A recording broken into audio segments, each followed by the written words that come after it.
राम राम, जय सिया राम। सिस्किया में आप मेरे वीडियोस देख ही चुके हैं और मैंने हर उस टॉपिक को कोशिश करी है आप तक पहुंचाने की जिस पे लोग डिस्कस नहीं करना चाहते। और सिस्किया का हमारे उद्देश्य भी है यही है कि सिस्किया चाहे दिल की हो, आँखों की हो, जुबान की हो या फिर अनकही हो, उस पे डिस्कस करना। तो आइए शुरू करते हैं आज का वीडियो। अजीब दास्तां है ये स्त्री ही क्यों, अजीब दास्तां है ये स्त्री ही क्यों। हाल ही में हुई एक अंतर्राष्ट्रीय घटना में मेरी समझ के दरवाजे खोले और सोच को नई दिशा देकर ये वीडियो मैं आप तक पहुंचाने के लिए प्रेरित हुई कि किसी भी परिस्थिति में आखिर स्त्री ही अपमानित क्यों होती है।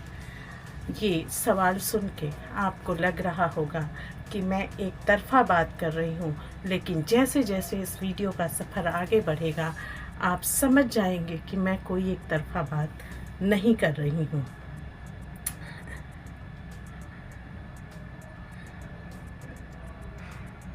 हमास नामक आतंकवादी संगठन ने इजराइल पर हमला किया। हम सब जानते हैं हमास और इजराइल में आपस में क्या चल रहा था और बड़े पैमाने पर खून खराबा भी किया। कुछ ऐसे वीडियो सामने आए जिन्हें देख के दिल रूह कांप गई और फिर दोबारा उसको देखने की हिम्मत नहीं हुई, जहां छोटे छोटे बच्चे इस आतंक का शिकार हुए। सही कौन है, ये विवाद क्या है? अक्सर किसी भी खून खराबे के पीछे कुछ ना कुछ वजह होती है। तो सही कौन है या विवाद क्या है, इसे छोड़कर हम उस मुद्दे पर आते हैं जिसने मेरी सोच की दिशा बदल दी। हमास के आतंकियों ने जिस तरह वहां की महिलाओं को अगवा किया, बलात्कार करके उनके लाश को निर्वस्त्र ही सड़कों पर घुमाया, लड़कियों के बाल पकड़कर उन्हें घसीटा गया, ये क्या था? घटना चाहे मणिपुर की हो या इजराइल की। मणिपुर हमारे भारत का एक हिस्सा है और वहाँ सैनिक की पत्नी को निर्वस्त्र करके सड़कों पे घुमाया गया। सोचिए उस सैनिक के दिल पे क्या बीती होगी कि वो पूरी देश की सुरक्षा के लिए अपनी जान दांव पे लगाया है और उसके ही घर वाले सुरक्षित नहीं हैं। स्त्री ही, लेकिन इस तरह के अपमान का शिकार स्त्री ही क्यों होती है, जबकि विवाद या युद्ध तो पुरुषों के बीच में है। ये कौन सी मानसिकता है कि अगर हमें किसी को गाली देकर अपमानित करना हो तो उस गाली में उल्लेख सामने वाले का नहीं, उसके घर की महिला का होना जरूरी है। यदि एक देश दूसरे देश के विरुद्ध मोर्चा खोलते हैं तो अपमानित महिला ही होंगी, जबकि युद्ध तो सैनिकों के साथ लड़ा जाता है। एक समुदाय अगर दूसरे समुदाय से मतभेद रखता है तो क्यों दूसरे समुदाय की स्त्री को ही निर्वस्त्र करके सड़कों पर सरेआम परेड कराई जाती है? ये एक ऐसा सवाल है जिसका जवाब शायद कोई दे ना पाए। उस समाज के पुरुषों को क्यों नहीं घुमाया जाता? आज की महिलाओं का ये आक्रोश यूं ही नहीं है, इसके पीछे बहुत लंबी यातनाओं का इतिहास है जो डीएनए के माध्यम से लगातार एक पीढ़ी से दूसरी पीढ़ी में कई सोच और मानसिकता के साथ ट्रांसफर होता आ रहा है। अपमान पांडवों का करना था तो चीर हरण द्रौपदी का क्यों हुआ? रावण को मृत्यु का भय राम से था तो हरण सीता का क्यों किया गया? यही वो कारण है कि आज एक दूसरे के पूरक कहे जाने वाले स्त्री और पुरुषों के बीच खाई इस कदर बड़ी हो रही है कि हर तीसरा घर और परिवार इसकी जद में है। मैं अक्सर पुरुष प्रजाति के विरुद्ध महिलाओं के इस आक्रोशित उतावलेपन को सोशल मीडिया पर देखती हूँ तो मन में ख्याल उठता है कि जब दोनों एक दूसरे के पूरक हैं और सृष्टि के निर्माण में दोनों ही अहम योगदान भी है, तो फिर एक दूसरे के लिए ये आक्रोश क्यों है? लेकिन पहले मणिपुर और अब इज़राइल की दिल को झकझोर देने वाली घटनाओं ने उस सवाल का सटीक जवाब दे दिया है कि पुरुष प्रजाति इससे भी ज़्यादा नफरत और घृणा की हकदार है। मेरी अपील है प्रत्येक स्त्री से कि जहां और जब भी मौका मिले और आपके खिलाफ कोई भी अत्याचार हो, पुरुषों को ऐसा सबक दो कि पीढ़ियां याद रखें। परिवर्तन संसार का नियम है। सृष्टि चलती रहेगी किसी और नए नियम के साथ, लेकिन उसके लिए खुद को अपमानित होने देने की अब किसी को भी इजाज़त मत दीजिए। इसके अलावा मैं एक चीज़ और नोटिस करती हूँ कि गाली गलौज की भाषा अक्सर माँ, बहन, बेटी इसी पे आकर के शुरू होती है और इसी पे ख़त्म होती है। हर गाली में सिर्फ स्त्री का ही जिक्र होता है। पुरुष तक तो समझ में आता है, लेकिन आजकल का ट्रेंड हो गया है, लड़कियां और महिलाएं भी खुलेआम गाली की भाषा में बात करती हैं।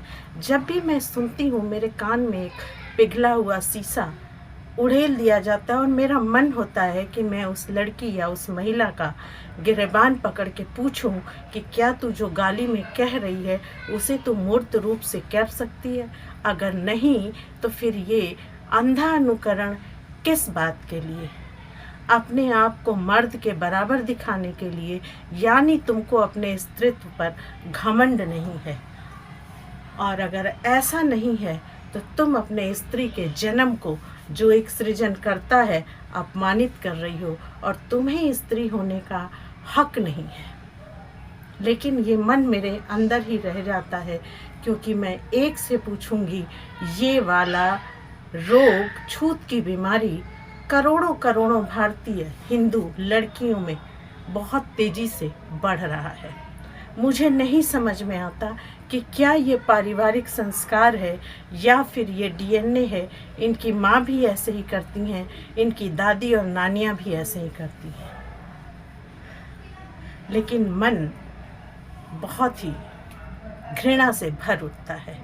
चाहे वो एक लड़की गाली दे या एक लड़का गाली दे, आप अपने घर परिवार में अपने पति से सुने, भाई से सुने, पिता से सुने, अंदर अंदर मुट्ठियाँ भींच जाती हैं, ब्लड प्रेशर बढ़ जाता है और दिमाग में खून का दौरा तेज हो जाता है। लेकिन हमें बचपन से सिखाया गया है संयम रखने को। तो चलते चलते ये यक्ष प्रश्न मैं आप पे ही छोड़ती हूँ कि हर समय अपमानित महिला ही क्यों होती है? हर गाली में जिक्र महिला के रिश्ते का ही क्यों होता है? हमेशा निर्वस्त्र महिला ही क्यों की जाती है? हर समय चरित्र पर दोष महिला के ही क्यों लगाया जाता है? तलाक पुरुष दे या महिला दे, चरित्र हनन महिला का ही क्यों होता है? ये ऐसे बहुत सारे सवाल हैं। मैं नहीं जानती आपके मन में एक महिला होने के नाते ये सवाल उठते हैं या नहीं, लेकिन मेरे मन में बचपन से ही उठते हैं और ये धीरे धीरे सवाल एक नासूर से बनते जा रहे हैं।